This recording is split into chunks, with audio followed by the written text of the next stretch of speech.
Selamat pagi Bapak Ibu, Saudara kekasih Tuhan dimanapun berada. Selamat bertemu dengan saya Pendeta Ari Yunadi yang melayani di Resort GKI CTW. Pada kesempatan ini kita akan bersama merenungkan firman Tuhan yang didasarkan dari kitab Lukas pasal 13 ayat 22 sampai ayat yang ke-30. Namun sebelum kita membaca firman Tuhan ini, kita satu di dalam doa. Mari kita berdoa. Bapa di surga, terima kasih kami mengucap syukur untuk pertolongan Tuhan, untuk penyertaan Tuhan, untuk pemeliharaan Tuhan di dalam kehidupan kami. Tuhan menolong kami dan menopang kami, mengaruniakan kekuatan kesehatan kepada kami. Tuhan Yesus, kami percaya bahwa manusia bukan hanya hidup dari roti saja, melainkan dari setiap firman yang keluar dari mulut Allah. Terima kasih Tuhan, jika saat ini kami akan membaca dan merenungkan firman-Mu, mohon berkati kami dan urapi kami, sehingga firman ini boleh kami pahami, hayati dengan baik dan benar, bahkan kami diberikan kemampuan untuk menerapkan firman ini di dalam kehidupan kami. Terima kasih Tuhan Yesus, di dalam nama-Mu kami berdoa. Amin. Lukas pasal 13 ayat 22 sampai ayat yang ke-30 di bawah satu perikop, siapa yang diselamatkan. Kemudian Yesus berjalan keliling dari kota ke kota dan dari desa ke desa sambil mengajar dan meneruskan perjalanannya ke Yerusalem. Dan ada seorang yang berkata kepadanya, "Tuhan, sedikit sajakah orang yang diselamatkan?" Jawab Yesus kepada orang-orang di situ, "Berjuanglah untuk masuk melalui pintu yang sesak itu. Sebab aku berkata kepadamu, banyak orang akan berusaha untuk masuk, tetapi tidak akan dapat. Jika tuan rumah telah bangkit dan telah menutup pintu, kamu akan berdiri di luar dan mengetok pintu sambil berkata, 'Tuan, bukakanlah pintu.' Dan ia akan menjawab dan berkata kepadamu, 'Aku tidak tahu dari mana kamu datang.' Maka kamu akan berkata, 'Kami telah makan dan minum di hadapanmu dan engkau telah mengajar di jalan-jalan kota kami.' Tetapi ia akan berkata kepadamu, 'Aku tidak tahu dari mana kamu datang. Hanyalah dari hadapanku, hai kamu sekalian yang melakukan kejahatan. Di sanalah akan terdapat ratap dan kertak gigi, apabila kamu akan melihat Abraham dan Ishak dan Yakub dan semua nabi di dalam kerajaan Allah. Tetapi kamu sendiri dicampakkan keluar, dan orang akan datang dari timur dan dari barat, dan dari utara dan selatan, dan mereka akan duduk makan di dalam kerajaan Allah. Dan sesungguhnya ada orang terakhir yang akan menjadi orang yang terdahulu, dan ada orang yang terdahulu yang akan menjadi orang yang terakhir." Amin. Demikian jauh bagian firman Tuhan dibacakan. Yang berbahagia ialah mereka yang mendengarkan firman Allah dan yang memeliharanya. Amin. Bapak Ibu Saudara kekasih Tuhan Yesus Kristus, nas kita mengisahkan tentang Tuhan Yesus yang sedang dalam perjalanan ke Yerusalem dengan satu tujuan, yaitu untuk menggenapi perutusannya. Dalam perjalanan itu ada seorang bertanya kepadanya, katanya, "Tuhan, sedikit sajakah orang yang diselamatkan?" Saudara, menarik, Tuhan Yesus tidak menjawab pertanyaan dengan mengatakan jumlah, sebagaimana yang tentu menjadi harapan dari si penanya ini tadi. Tetapi di sini Tuhan Yesus memberikan jawab dengan mengatakan, "Berjuanglah untuk masuk melalui pintu yang sesak itu." Saudara kekasih Tuhan, perkataan ini penting, sebab ini merupakan hal pokok yang harus menjadi perhatian kita sebagai orang percaya, sebagai pengikut Kristus. Mengapa demikian, Bapak Ibu Saudara? Sudah jemaat Tuhan, ada pemikiran, ada pemahaman bahwa tinggal percaya Yesus saja, ya sudah kita selamat.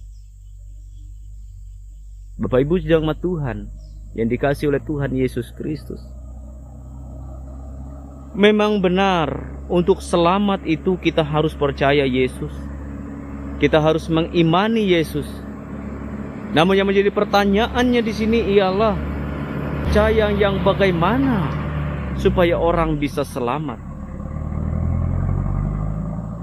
Bapak Ibu Saudara kekasih Tuhan, jelas yang dimaksudkan di sini adalah percaya yang aktif, yakni percaya kepada Yesus dan melakukan firman-Nya, melakukan perintah-perintahnya.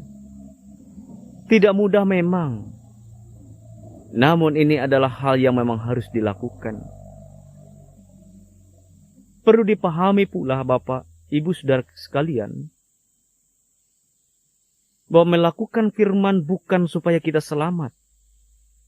Namun melakukan firman di sini ialah menunjukkan bukti nyata dan sungguh-sungguh bahwa kita telah berada di dalam jalan keselamatan itu sendiri, yaitu Yesus. Dan sekali lagi ini memerlukan perjuangan yang sungguh-sungguh dari kita. Bapak Ibu Saudara kekasih Tuhan Yesus Kristus, keselamatan Allah atau kerajaan surga, sebagaimana yang dikatakan dalam nas kita ini digambarkan ada di balik pintu yang sesak. Melalui ini kita diajarkan untuk berjuang agar masuk ke sana, agar boleh menjadi bagian di dalam sana. Saudara, keselamatan memang diberikan dengan cuma-cuma oleh kasih karunia, karena sebuah anugerah. Tetapi saat keselamatan itu ada di tangan kita, saat keselamatan itu sudah kita pegang, maka kita harus mengerjakan keselamatan itu sebagaimana yang ditegaskan oleh Paulus di dalam Filipi 2 ayat 12. Tentu inilah proses berjuang itu. Berjuang mengikuti Yesus berarti berjuang mengikuti apa yang Yesus teladankan. Yang tentu ini tidaklah mudah, tentu ini tidaklah gampang. Mengikuti Yesus, kita harus tahan, bahkan siap menderita. Sebagaimana yang juga Paulus tegaskan di dalam Filipi 1 ayat 29. Saudara, Yesus sudah menderita untuk keselamatan kita. Ia sudah menjalani jalan derita untuk kita manusia. Karena itu kita yang adalah pengikut Yesus, jangan hanya ingin hidup enak, jauh dari penderitaan, apalagi sampai terbuai dengan teologi-teologi kemakmuran yang mengatakan, ikut Yesus senang, ikut Yesus kaya, ikut Yesus sembuh dari sakit. Saudara-saudara, setan pun bisa berbuat demikian. Setan pun bisa memberikan semuanya itu agar kita sesat. Karena itulah menjadi penegasan Yesus dalam hal ini, di mana Yesus memberikan syarat untuk mengikutnya, sebagaimana dalam Lukas 9 ayat 23. Bahwa mengikut Yesus orang harus menyangkal diri dan memikul salibnya, membuang hawa nafsu, mematikan dagingnya. Dan ini harus dilakukan secara berkesinambungan setiap hari. Agar supaya kita benar-benar menjadi milik Kristus dan semakin menyerupai Kristus dan bisa mengalami keselamatan itu. Saudara yang terkasih dalam Tuhan, keselamatan adalah inisiatif Allah. Namun itu membutuhkan jawaban pasti dari pihak kita manusia. Allah memberikan keselamatan sebagai anugerah.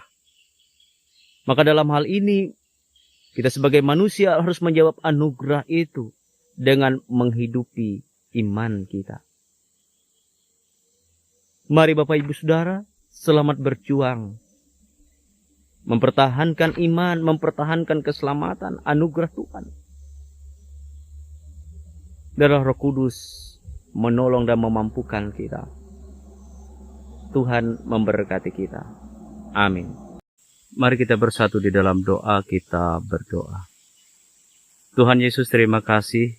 Kami mengucap syukur untuk firman-Mu yang boleh kami dengarkan, kami boleh pahami, kami boleh renungkan saat ini. Tolonglah kami Tuhan, terutama dalam perjuangan kami, dalam mempertahankan, dalam menjaga iman dan keselamatan yang Engkau anugerahkan kepada kami. Mampukan kami Tuhan untuk melakukan apa yang menjadi kehendak Tuhan di dalam kehidupan kami. Pimpin kami Tuhan, arahkan setiap langkah kami. Terima kasih Tuhan Yesus, berkati dan sertai kehidupan kami Tuhan, dalam aktivitas, dalam pekerjaan kami sepanjang hari ini. Terima kasih ya Tuhan, biarlah kehidupan yang kami jalani dengan baik, dan kehidupan yang kami jalani kiranya selalu menyenangkan hati Tuhan. Terima kasih Tuhan Yesus, terima kasih. Siapapun kami, apapun profesi yang kami miliki saat ini Tuhan, mohon Tuhan mampukan kami untuk melakukan hidup kami dengan baik dan benar sebagaimana yang Tuhan kehendaki. Di dalam Yesus kami berdoa. Bapa kami yang di surga, dikuduskanlah nama-Mu, datanglah kerajaan-Mu, jadilah kehendak-Mu di dunia seperti di surga. Berilah kami pada hari ini makanan kami yang secukupnya, dan ampunlah kami akan kesalahan kami, seperti kami juga mengampuni orang yang bersalah kepada kami. Janganlah membawa kami ke dalam pencobaan, tetapi lepaskan kami daripada yang jahat, karena Engkau yang punya kerajaan, kuasa, dan kemuliaan sampai selama-lamanya. Amin.